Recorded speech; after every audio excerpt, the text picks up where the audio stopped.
Hello guys and welcome back to my channel.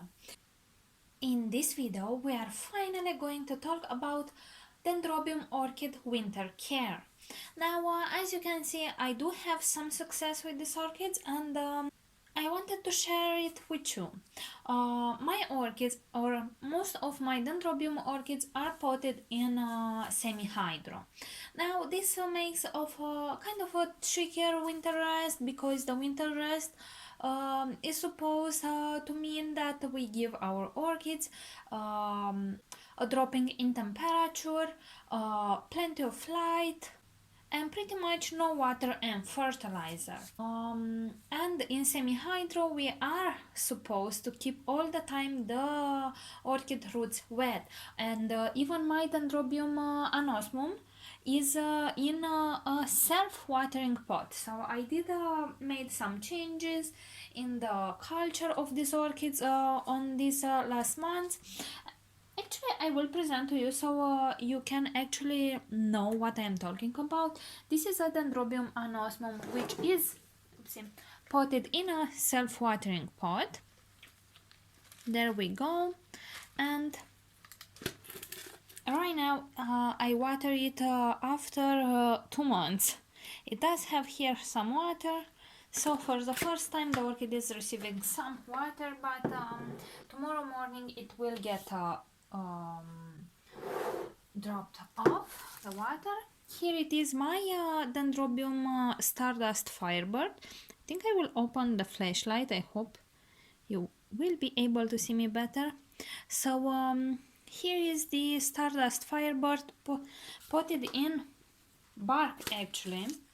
Bark with no fertilizer, like this. And this one is also full of buds in here. It is not a big orchid. The old canes are old and they bloomed on every single cane, so I'm not expecting any new buds on it. And this one just finished growing right now, so maybe in a few months. Next, it is in bloom the gorgeous Dendrobium Spring Dream Apollon, smelling and looking amazing. We have actually worked together on this orchid about a week ago, I think. Here I have the Dendrobium Red Emperor. I will bring you like this a bit closer. So this orchid is not yet seasoned. I purchased it about 8 months ago.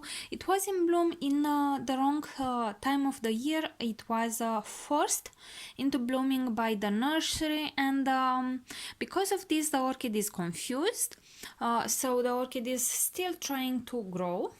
Here and here I still applied the same treatment to this one, trying to force it to stop growing, but it just doesn't want to. The old canes are also quite shriveled because I didn't give it water, but I'm staying on top of this, giving it just a little bit of water from time to time to prevent it from dying. But even the roots are growing. He's pushing up new canes, so this can happen when an orchid is recently acquired, and actually for up to 3 years after you purchase it. And this is a Dendrobium speciosum. It is 1 year from flowering size. I am giving it its first winter rest. I don't think it will bloom. This orchid requires almost near freezing temperatures, so I don't think it will going to get that, but at least it's getting seasoned, let's say, because this is a newly purchased orchid as well. This is the oldest one, and you can see how pretty it has bloomed. So that being said, let's get actually and start talking about the Dendrobium winter rest. You should stop fertilizing and let the orchids dry more in between waterings as you go ahead into late autumn. The temperatures will get lower, the days will get shorter. This should trigger the dendrobiums to stop growing. When you see the terminal leaf on the new canes, stop fertilizing altogether. This means that the orchid has finished growing, and it will start to plump up the pseudobulbs, and at this point it will go into the winter rest. It will start to yellow up and lose some leaves. That is perfectly normal. You should not scare because of this. I usually let them just fall on its own, and then I collect them because I don't want debris in my growing area. To trigger these orchids to rebloom, you should let them cool down to 2 Celsius for at least 20 days. Of course, you will be able to rebloom these orchids even if you let them go down to 10 or maybe even 15 Celsius, but very important, do not water and fertilize them once they have stopped growing. This dropping in temperature will trigger new buds at the nodes of the canes. If your dendrobium has good roots and you have done all this, you are going to notice the new buds forming. At this point, you can start resuming watering, but you will do it gently. You will start to water slowly. Maybe this week you will give it 1 or 2 spoons of water, then you will water it again after 2 weeks, and then after 1 week, and you will water it slowly and slowly more often. As the buds get larger and larger, you can start to sprinkle little bits of fertilizer in the water. It is not very hard to rebloom these orchids, as you can see. For example, in my area, I live in Romania. At about September, I stopped giving this orchid fertilizer. To be quite honest, I prefer to force my orchids into stop growing because I want them to be seasoned. That means that, as I said, at about September, I don't want them to grow anymore. I want them to finish their growing cycle because I want them to rest. I want them to bloom at about the December and in early spring. If they don't bloom this time, it will be too late because quite soon the temperatures will be too high for them. There are a few Dendrobium nobiles that actually, and maybe even Dendrobium species that usually bloom late spring and even into May, and that is pretty normal to them. For example, the Dendrobium springdream Apollon is known to bloom early spring, but the Dendrobium red emperor is known to bloom at the end of the spring. So no matter how much I try to force this orchid to stop grow, it will still want to do that because the genetics dictates it. When you are going to see that the canes of your orchid are getting too shriveled, you should give the orchid a little bit of water.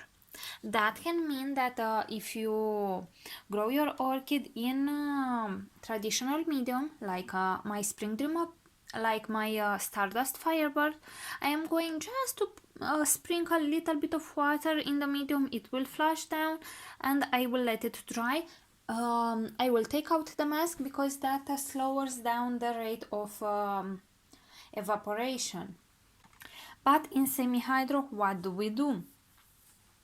Well, the answer for me has been quite simple.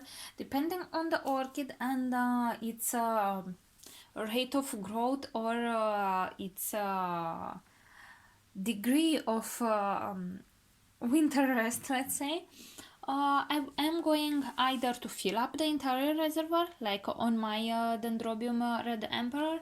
This orchid pretty much believes it is in full summer. It has 3 or 4 canes that are fully growing, the roots are growing, and I did stop it. I stopped watering for even 1.5 months, but after that the old canes were pretty much paper thin, and then I completely fill up the reservoir just with plain water.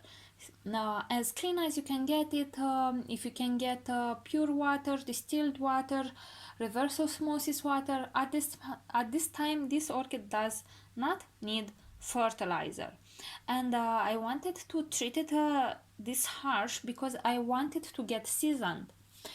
It is its first year in my care, so it is going to play tricks on me for 1, 2, and even 3 years. For example, I have this Dendrobium Nobile Springtime Apollon for 4 years already, and the first 2 years it did not bloom for me at all. It continued to grow all throughout the winter, and last year it did push up its first blooms, but very very poorly. This year it bloomed magnificent.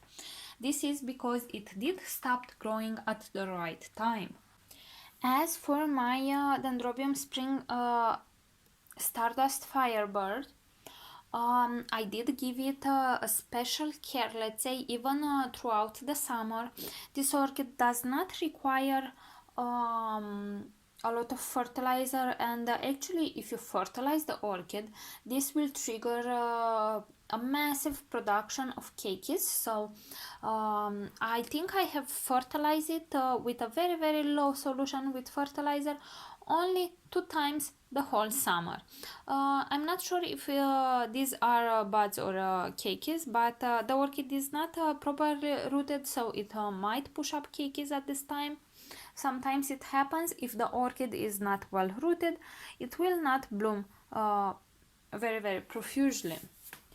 And some dendrobium species like my Dendrobium anosmum, it is not that it requires a very harsh winter rest, but it does need a very dry winter rest and very very good amounts of sunlight. I completely forgot to mention this, but for all dendrobiums in the winter time, the ones that require a winter rest, usually that means dry and very very dry winter, so very very little watering, no fertilizer, but loads and loads of sunlight.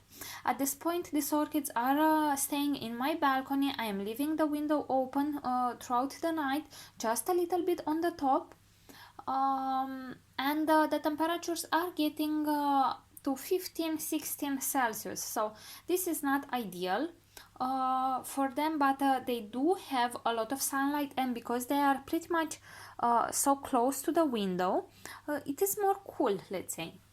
Now if you have done all this, you should see blooms and buds starting to form at the nodes of the canes after approximately 3 weeks, so I would say maximum 20 days.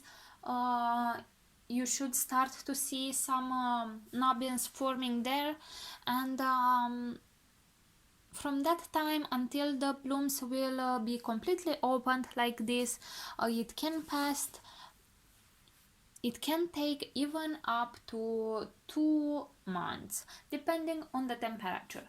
This particular orchid stopped growing the first one, and it stayed outdoors as the summer was getting into autumn, as the temperatures in the nighttime dropped quite a bit, so it did stay outdoors until we got about 6 Celsius.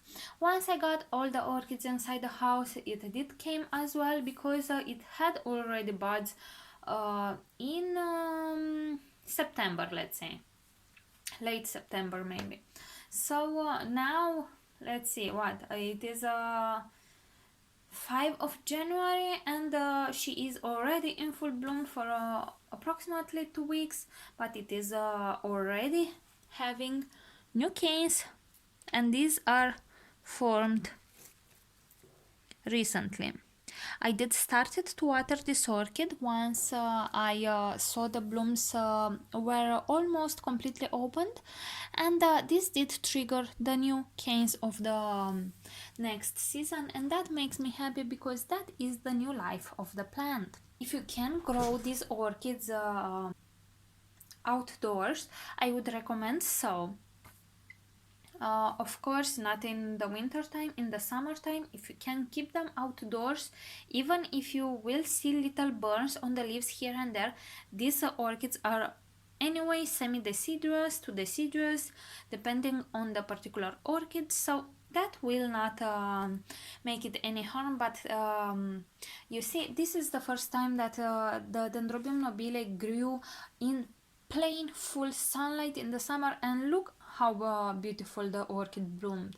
And also it is the first full year when I have fertilized it with MSU fertilizer, which in my opinion is pretty much the best fertilizer on the market. It has everything it needs to, and also it is the first time I give it calcium, and I supplement with silicone, and the orchids grew beautifully. As for next spring, I am going to move them all in self-watering pots. My Dendrobium anasmum. This one is I think also 1 year from flowering size. It does not really show like it would be flowering size already, but we should wait and see. One thing I really can say to you, it is that once the buds or the nubbins started to form, they will not change in another thing, like from cakeys to buds or from buds to cakeys. There is this false belief on the internet that if you start fertilizing when the buds or the nubbins are developing, they will transform into cakeys, and that is completely false.